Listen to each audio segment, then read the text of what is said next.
Rahasia dari ma'rifatullah adalah kesadaran diri pribadi yang mampu menyadari kemanunggalan sedulur papat kalimo pancernya. Rahasianya ada di situ. Nah, kalau kesadaran kita mampu menyadari kemanunggalan sedulur papat kalimo pancernya kita sendiri,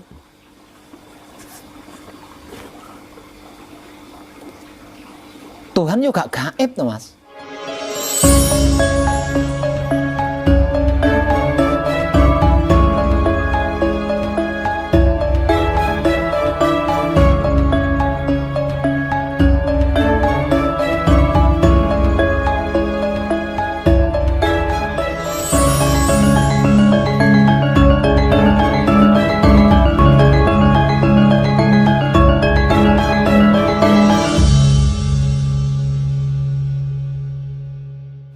Rahayu Pak Web. Rahayu selamat. Di dalam ilmu religi, nah, salah satu media untuk kita mendekatkan diri kepada Tuhan, ya kan, agar doa kita selalu dikabulkan itu dengan cara berzikir, Pak Web. Nah, seperti apa Pak Web? Zikir itu bisa dikatakan sempurna itu bagaimana? Nah, kalau ini perkaranya tentang kesadaran saya. Iya. Lah ini di setiap pelajaran religi, kesadaran ini nyaris tidak pernah dibahas, Mas. Padahal penentu seseorang untuk bisa berkomunikasi dengan Tuhan ada di kesadaran, Mas. Kenapa ada istilah dzikir, ada istilah wirid, Iya. ada istilah samadhi, ada istilah meditasi, dan lain sebagainya. Sesungguhnya itu semuanya mengarah kepada kesadaran. Semuanya itu mengarah kepada kesadaran. Lah, kalau semua usaha itu tadi ujungnya adalah mengarah kesadaran, berarti sang penentunya kan kesadaran. Kenapa kita tidak langsung menuju ke kesadaran saja gitu? Kalau kita langsung menuju ke kesadaran kan kita tidak perlu upaya yang mencapaikan itu tadi. Iya. Langsung kesadaran, langsung ke poin gitu. Nah, poinnya adalah kesadaran. Kesadaran itu sebenarnya apa sih? Nah, kesadaran itu sesungguhnya yang bisa menjadikan kita bisa melihat, mendengar, mencium, merasakan, berpikir, membatin. Itu loh Mas kesadaran asli Nenggono. Lah, lagi pula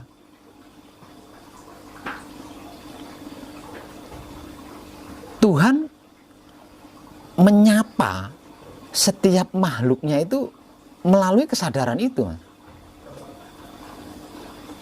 Melalui kesadaran itu Tuhan menyapa setiap makhluknya, bukan melalui selain kesadaran. Hanya saja hampir setiap manusia itu tidak mengenal kesadaran dirinya sendiri. Sebenarnya kesadaran ini sejak lama hingga sampai kapanpun ada di dalam diri. Tapi hampir setiap manusia bukan hanya tidak menyadari kesadaran dirinya, namun juga mengingkari kesadaran dirinya, Mas. Bahkan di dalam keilmuan sekalipun tidak sedikit praktek-praktek keilmuan ini justru mengingkari kesadaran. Semisal contoh,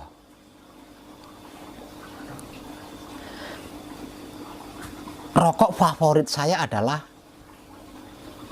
katakanlah Jisamsu. Iya. Namun dikarenakan saya tidak punya uang dan saya mampu beli tembakau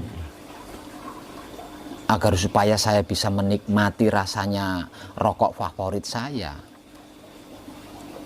tembakau yang saya linting Ini saya putar balikkan faktanya dengan ilmu saya.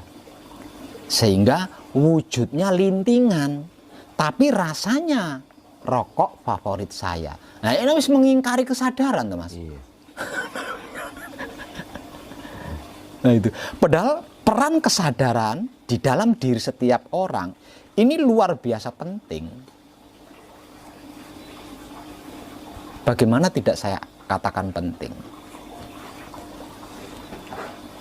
Dengan kesadaran itu, saya jadi bisa menyadari panjenengan datang, melontarkan pertanyaan-pertanyaan ini. Coba kalau tidak ada kesadaran, kan saya pingsan, Mas. Nah, kalau nggak ada kesadaran, saya pingsan. Kalau tidak pingsan, berarti saya stres, Mas. Hilang ingatan.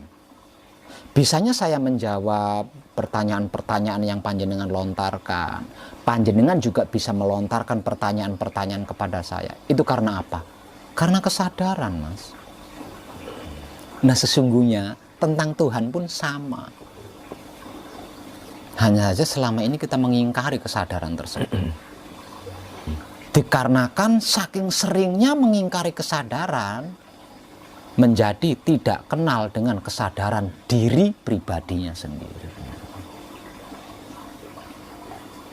Untuk mendapatkan kesadaran yang mutlak dan tertanam pada diri manusia itu, apa yang harus kita lakukan, Pak? Lagi-lagi jawabannya sama, yaitu mengenal diri. Jawabannya tetap sama, yaitu mengenal diri, yang secara umum disebut sebagai mengenal sedulur papat kalimo pancer.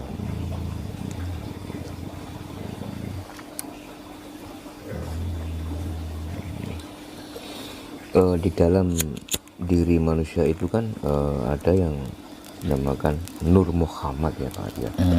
Hakikat Muhammad pada diri manusia sendiri itu seperti apa, Pak? Bagaimana hakikatnya?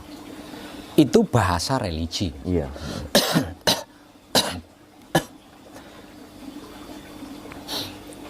Ada bahasa religi lainnya. Saya sering menyederhanakan ya. Saya sering menyederhanakan bahasa-bahasa religi ini. Dan bahasa sederhana saya adalah otak atau pikiran, hati atau batin, kelamin atau syahwat. Ini bahasa paling sederhana dari saya. Lah, hakikat daripada otak atau pikiran itulah yang disebut sebagai Nurullah atau Baitul Makmur. Hakikat daripada hati atau batin adalah Nur Muhammad atau Baitul Muharram. Sedangkan hakikat daripada kelamin atau syahwat adalah Nur Ilmu Muhammad atau Baitul Maqdis atau Baitul Muqaddas. Hanya beda istilah saja, Mas. Selama ini di dalam spiritual, di dalam istilah religi, menggunakan Nurullah, Nur Muhammad, Nur Ilmu Muhammad, menggunakan istilah Baitul Makmur, Baitul Muharram, Baitul Muqaddas, tapi kan banyak yang nggak paham sih, Mas. Iya. Apa itu kan banyak yang nggak paham. Makanya sekarang sudah waktunya untuk disederhanakan biar seseorang itu paham. Oh, ternyata yang dimaksud daripada Nurullah atau Baitul Makmur itu otak atau pikiran. Nah, lebih sederhana, toh, Mas. Iya. Oh, yang dimaksud Nur Muhammad atau Baitul Muharram ternyata itu hati atau batin. Nah, lebih sederhana. Lebih simpel. Lebih simpel dan kita mudah memahaminya, mudah gitu loh, Mas. Nah, kalau ada pertanyaan, Nurullah itu yang seperti apa sih, Pak Web? Yang seperti otakmu ketika berpikir. Nur Muhammad itu yang seperti apa sih, Pak Web? Seperti hatimu ketika membatin. Jawabannya sederhana kan, malian. Nah, terus kalau yang disebut-sebut atau yang dimaksud sebagai Nur Ilmu Muhammad itu yang seperti apa sih, Pak? Ketika kelaminmu bersahwat. Iki wong awam ya kan mudeng karepe Mas kalau seperti itu. Nah selama ini kan diputer-puter Baitul Makmur lah, Baitul Muharram lah, Nurullah lah, Nur Muhammad, mumet. Justru malah membingungkan. Malah sendiri. membingungkan Mas. Iki opo, iki opo. Nanya ke sana, golek ono dhewe, mesti lek temenan bakal tinemu. Ayo, goleki lha sampai kapan? Sampai kapan orang-orang spiritual dibingungkan seperti itu? Ada lagi ini kan wadi, rahasia, kok kualat. Ah, wong wedan bagu ora wedi kualat. Lah mempermudah spiritualnya saudara-saudari kok kualat. Nggak mungkin lah. Justru dapat pahala ya iya kan? Iya, betul, Pak. Wong tidak mempersulit. Yang kualat itu justru mempersulit saudara-saudari kita yang sedang berspiritual, dipersulit. Nah, itu bisa jadi kualat. Lah wong mempermudah kok kualat. Memimpin jalan yang benar, Pak. Lah iya. Selama ini kan enggak, kan banyak kan orang guru-guru spiritual itu kan justru malah membingungkan kan. Iya, menggunakan filosofi teka-teki. Alah wis. Ya sah-sah saja sih, tapi jangan terlalu lama lah. Kan kalau terlalu lama namanya manusia kan ada capeknya, Mas. Ada capeknya. Nah, kalau udah capek, manusia pasti berontak lah, Mas. Pasti berontak. Oh, rahasia dari makrifat Maliwo sendiri itu seperti apa, Pak?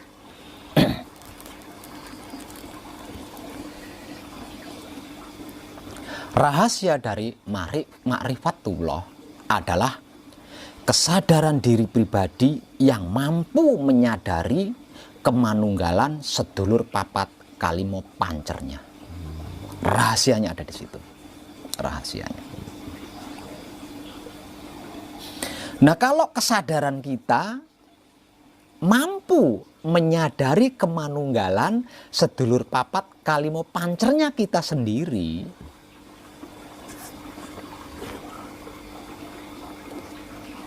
Tuhan juga gaib tuh, Mas. Betul, Pak. Tuhan tidak gaib. Namun selagi kesadaran kita belum mampu menyadari kemanunggalan sedulur papat kalimo pancer kita, maka selama itu Tuhan gaib baginya. Tuhan masih gaib baginya. Makanya kucing-kucingan karo Tuhan itu kucing-kucingan.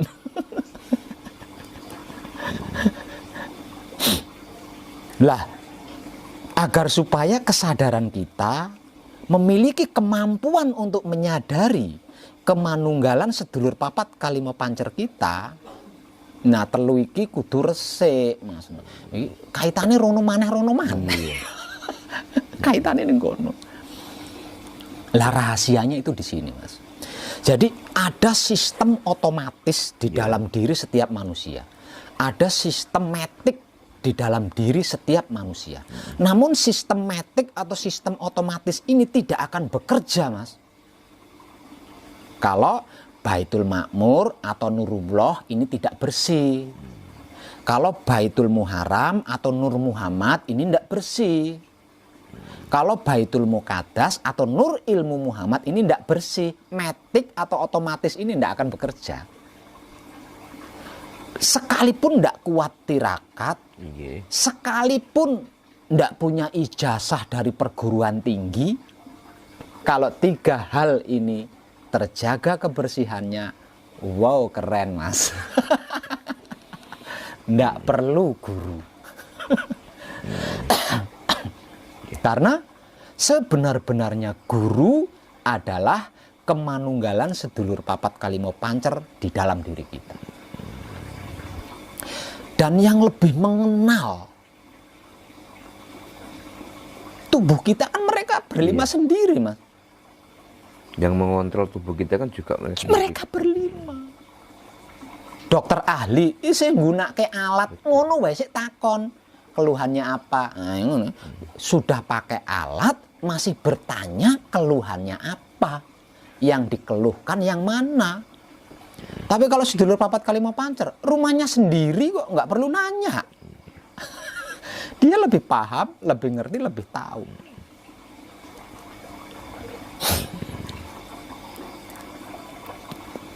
Lah seharusnya di setiap pembelajaran spiritual itu pondasinya bermula dari situ, Mas. Tapi tidak semua pembelajaran itu berpondasi awal di situ. Yang bikin susah itu di situ, yang bikin susah. Misalkan saya mempelajari ilmu kebal bacok. Iya. Harusnya kan sebelum saya mendapat pelajaran ilmu kebal bacok, saya kan sudah mengenal diri, Mas. Nah, selama ini tidak seperti itu sistemnya.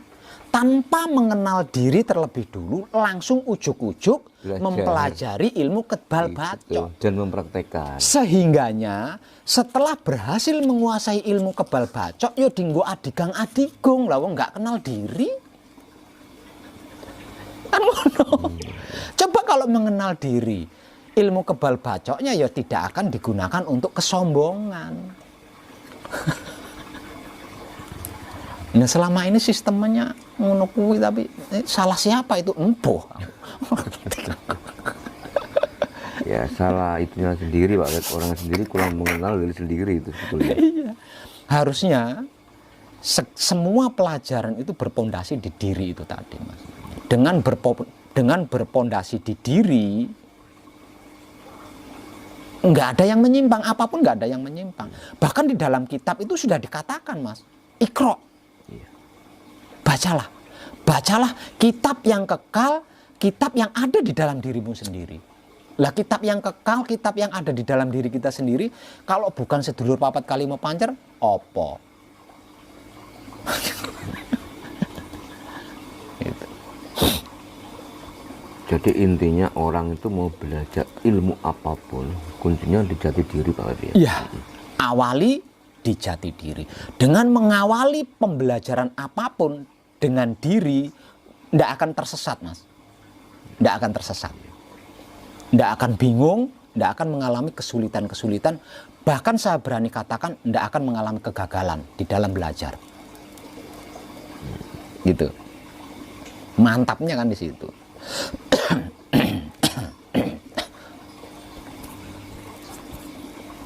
Nah, ketika seseorang yang selama hidupnya tidak merawat sedulur papat, ya, nah tidak mengenal bahwa di dalam dirinya itu ada yang namanya sedulur gaib. Nah, apakah selama dia hidup sampai mati itu nanti akan bisa hilang sendiri atau bagaimana? Enggak gitu. Kalau menurut saya, seseorang yang tidak mengenal diri, ya, secara simpelnya gitu ya. Iya. Seseorang yang tidak mengenal diri dan tidak mau berupaya mengenal diri, bisa saya gambarkan seperti kapas di atas air, Mas. Seperti kapas di atas air. Dan tidak pernah menemukan kepuasan hidup. Selain terombang-ambing, tidak pernah menemukan kepuasan hidup dalam hal apapun.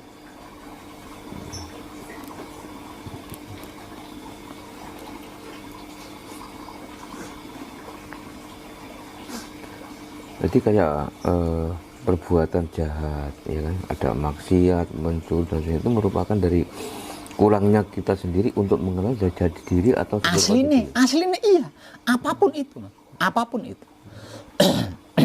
Apapun itu sesungguhnya adalah sarana-sarana untuk mengenal diri. Aslinya seperti itu. Namun dikarenakan tidak ada kemauan untuk mengenal diri, disalah maknai. Disalah maknai. Sehingganya yang muncul bukan mempelajari, tapi menilai, menghakimi, menyalahkan. Iya. Nuding itu. Oke. Gila, Beb, matur sembah nuwun nggih. Sami-sami. Layu.